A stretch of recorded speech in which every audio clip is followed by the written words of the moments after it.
So welcome back everybody, I've got my hands on the super limited edition Taylormade R7 mini driver. I'm going to be putting it to the test here at the Belfry on the famous Brabazon golf course. I'm also going to be talking through the key features and benefits of this driver, the recommended retail price, how good it sounds on the course, how good it looks, and then I'm going to be taking it back to the simulator to see how well it performs in terms of numbers. So if you want to find out how I get on, then make sure you stay tuned for the rest of the video. So let's start off with the name, the R7 Quad. So the R7 has originated from one of Taylormade's most popular drivers in history. However, this time they've incorporated all of the latest technologies into the head. Looking down on the head, it's got this infinity carbon crown. Alongside this, it's also got the twist face technology. So if you strike the ball off the heel or the toe, it's going to lead to much straighter shots. And it's also got that speed pocket for an increase in ball speed numbers. So let's talk through the quad part next. So it's got 4 adjustable weights. You've got 2 4-gram weights and 2 13-gram weights. So moving those from front to back is going to really adjust the amount of spin that you can generate. It's also going to be useful for shot shaping. So the driver itself is available in 2 different loft options. You've got it available in 11.5 and 13.5 degree. The 13.5 degree driver, however, isn't available in left-handed, so I'm going to be reviewing the 11.5 degree one. The length of the driver comes in at 43.75 inches, which is 2 degrees shorter than a traditional driver. The head size of the driver is 305cc, which is a lot smaller than a traditional Taylormade QI35 driver, which comes in at 460cc. The recommended retail price of this driver comes in at £399. Right, it is time now, let's jump onto the front 9 and see how well this driver really performs. I made my way down to the 3rd hole, which is a 512-yard par 5. There is a bunker just off the fairway to the right-hand side and another a little further up on the left-hand side at about 300 yards. Hitting the fairway here is definitely essential if you are thinking of trying to get on the green for your second shot.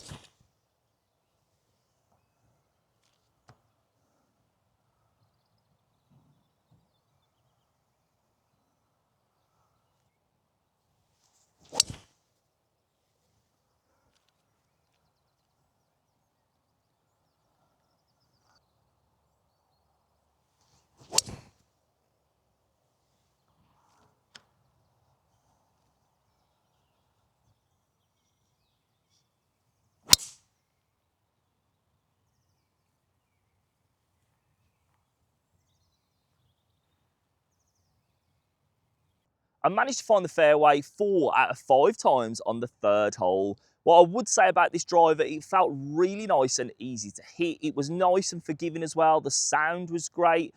It was the 3rd hole, however, so the fairway was quite wide, but it was definitely a fairway finder. So I thought I'd make it a little bit tougher for myself now. I've come down to the 6th hole. It's a 430-yard par 4 with water running all the way down the left-hand side. There's also water just in front of the green, which means you need to hit a good drive off the tee in order to be able to play that second shot onto the green. So we're going to give it a go now. Let's see how well we get on with this driver.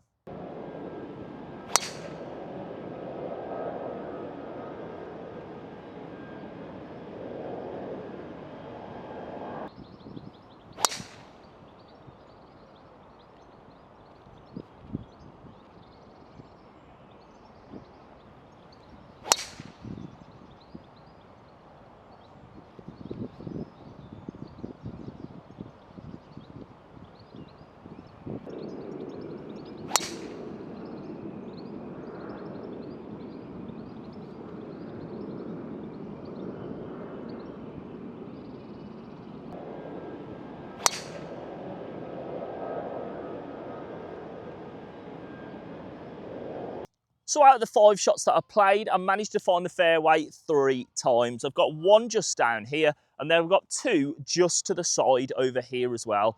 The other 2 balls, one of them actually finished in that lake on the left-hand side, and one finished really far to the right-hand side, and I was completely blocked out behind a tree.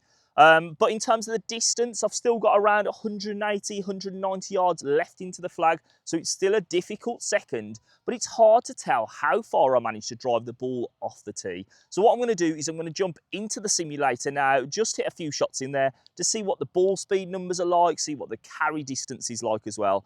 But overall, I was really happy in terms of how the driver performed in terms of hitting fairways. So we're back in the simulator. We're going to be testing out the R7 quad on the GC quad. And the key things that I'm going to be looking out for with the 5 shots that we played today are going to be the ball speed numbers, the carry, the total distance, and the backspin. We know that hitting this club is going to be pretty accurate. We've hit it on the course. We've hit tons of fairways. So let's hit 5 shots and work out the average.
So the 5 shots there were all fairway finders, but let's check out now the average of all 5 of those last shots.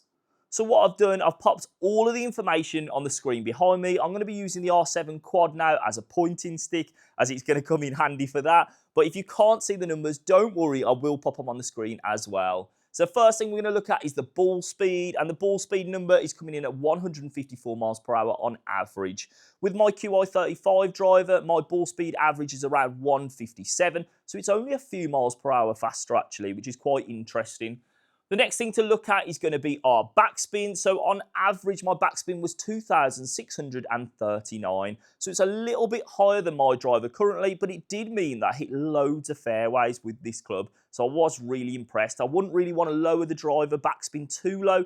Otherwise, it's going to probably come out the air a little bit lower and it's going to lead to more inconsistent shots, missing the fairway more and more.